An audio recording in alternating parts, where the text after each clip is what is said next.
오늘은 12강 EBS 기초훈련, 이제 제자훈련이죠. 한마디로. 전도에 대한 12강입니다. 전도에 대한 예수님의 방법, 마태복음 4장 19절. 나를 따라오너라. 그럼 내가 너희로 사랑 낚는 어부가 되게 하리라 그랬어요. 세계 복음화에 대한 예수님의 방법은 너무나 쉬운 방법을 사용하였으므로 놓치기 쉬운 방법이었다. 부르신 후에 계속적으로 함께 지내셨다. 이것이 그의 훈련 방법의 정수였다 그러죠. 예수님이 그냥 너 전도해라 이렇게 말로만 한 게 아니고 거의 함께 하면서 전도 훈련을 하신 거죠. 그래서 첫 번째 보니까 바리새인과 그 방법, 예수님의 방법은 달랐습니다. 바리새인들은 학교를 세우고 조직을 세우고 프로그램으로 있어요.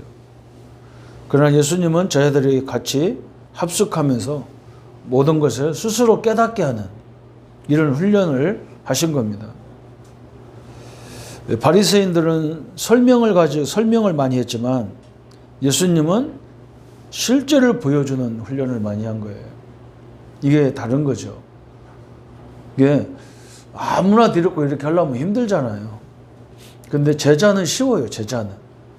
관심 있는 사람은 전도 훈련 해주기가 쉬운 거예요.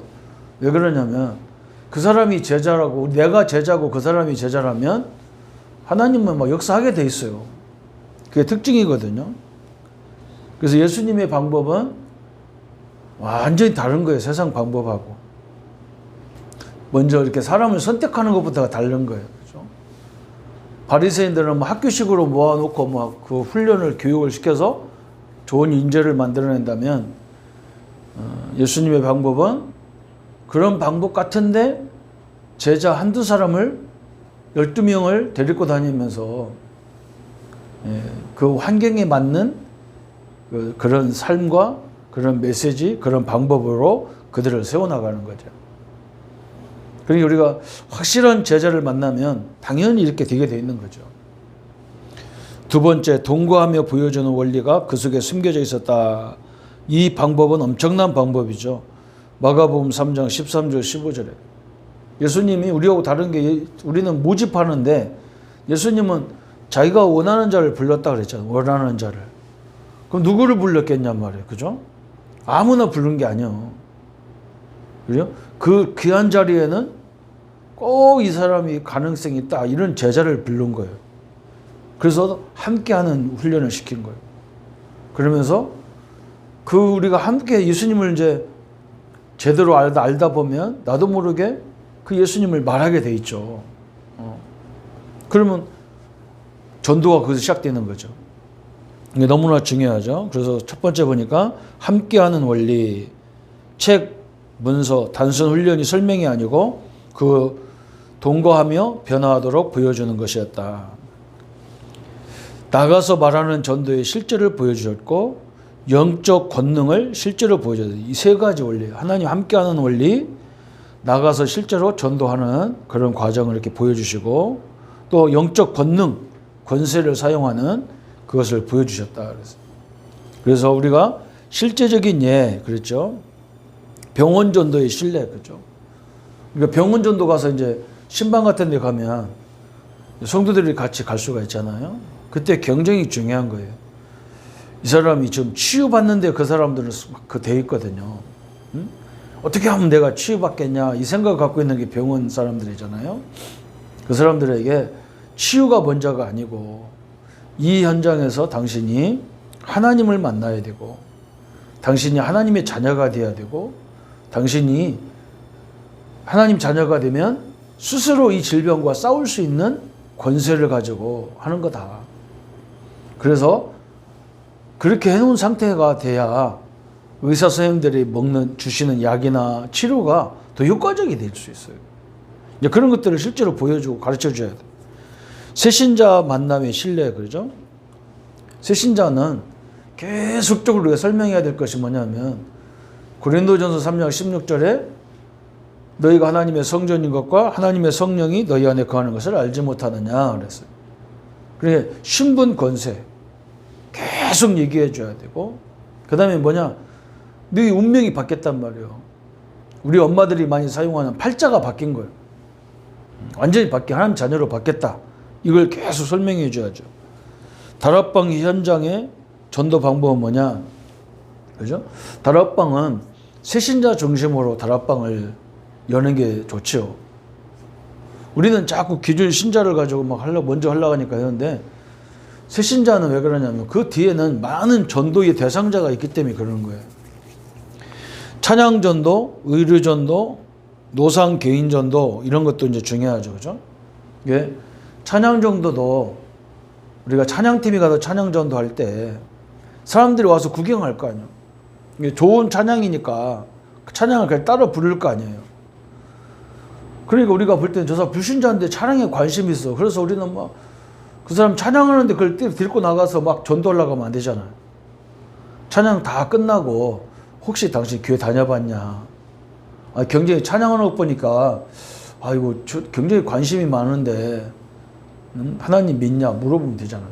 그래 놓고 전도해야 되는데 찬송 막 찬양 같이 막 하려고 막 율동하고 싶어서 하는 사람을 데려다가 너 그 찬양이 문제가 아니어도 예수님 만나야 돼, 이런 식으로 하면요 기분 나쁘잖아. 그죠? 의료전도도 마찬가지예요. 뭐 의사가 뭐 의료하는 의사 선생님이 간호사님이 막 계속 복음만 말하면 안 되잖아요. 그죠? 잘 치유해 놓고 당신이 진짜 이걸 제대로 치유받으려면 저 전도사님 만나봐라. 응? 그래서 복음을 자꾸 듣고, 내가 할 수 있는 건 당신 질병에 대한 것을 얘기하는 거지, 약 먹었다고 치유되고 뭐 했다고 치유되는 게 아니라, 그죠? 치유는 하나님의 역사인데 복음을 들어봐라, 이렇게 안내할 수가 있죠. 노상 개인 전도의 신뢰도 마찬가지죠. 그냥 지나가는 사람 붙잡아 놓고 막 급해 죽겠는데 복음을 말할 때 그냥 뭐 우리는 뭐 창세기 3장 어떻고 이렇게 얘기할 수 있지만 본인은 그렇게 안 돼요. 혹시 선생님 무슨 문제가 있냐? 그런 문제가 이 땅에 이런 문제가 일어나지 않냐? 이런 문제의 원인을 성경은 설명하고 있다.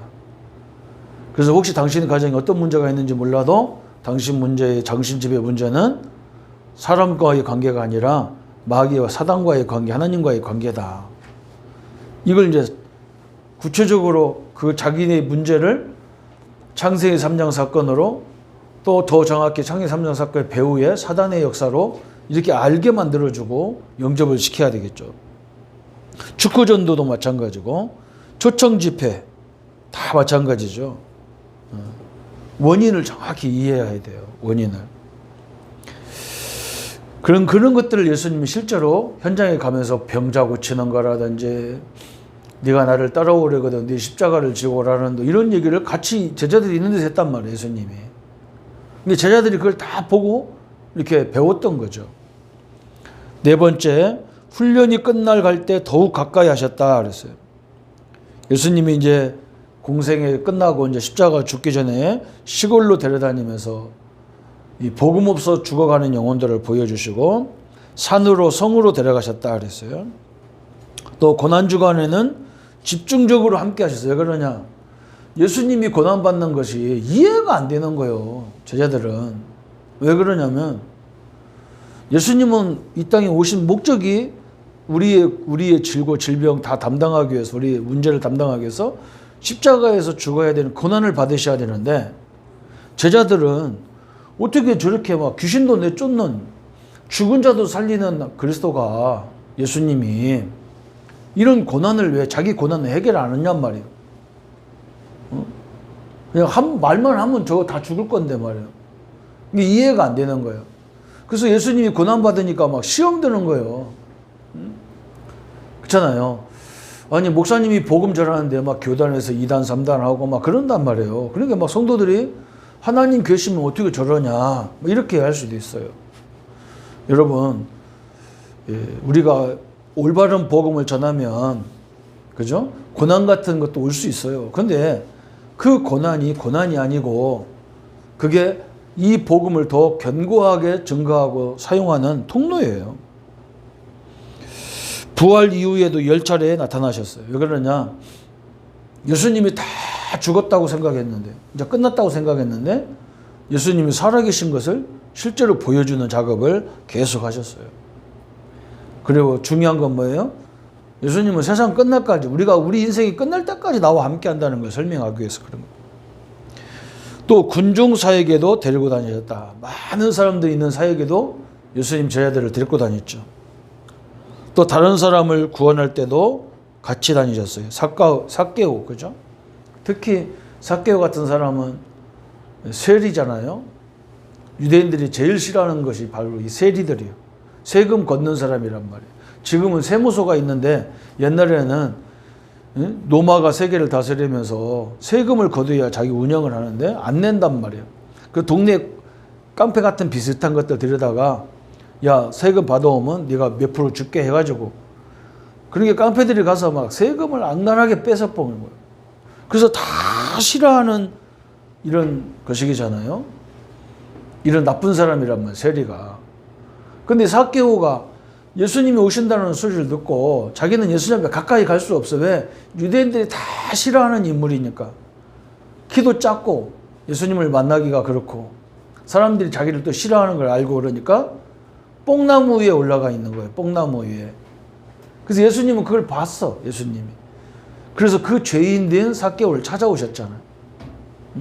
삭개오 내려오라고. 삭개오가 얼마나 마음에 감동이 오는지 예수님이 자기 같은 죄인을 찾아오셨다는 거예요. 수가성 여인도 마찬가지잖아요. 가난하고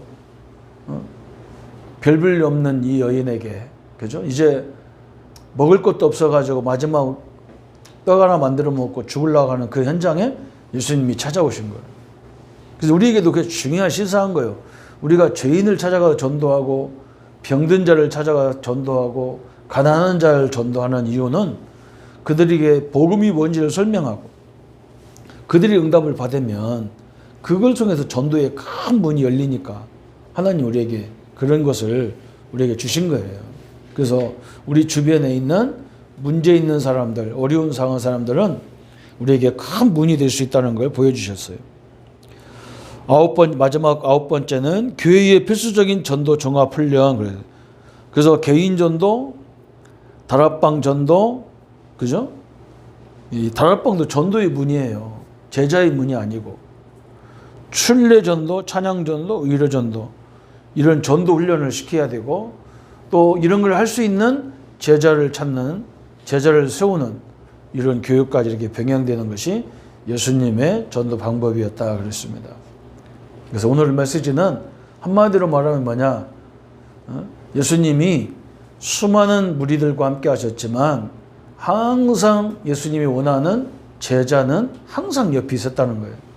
그래서 예수님 하는 걸 일거수일투족을 다 배운 거예요. 이렇게.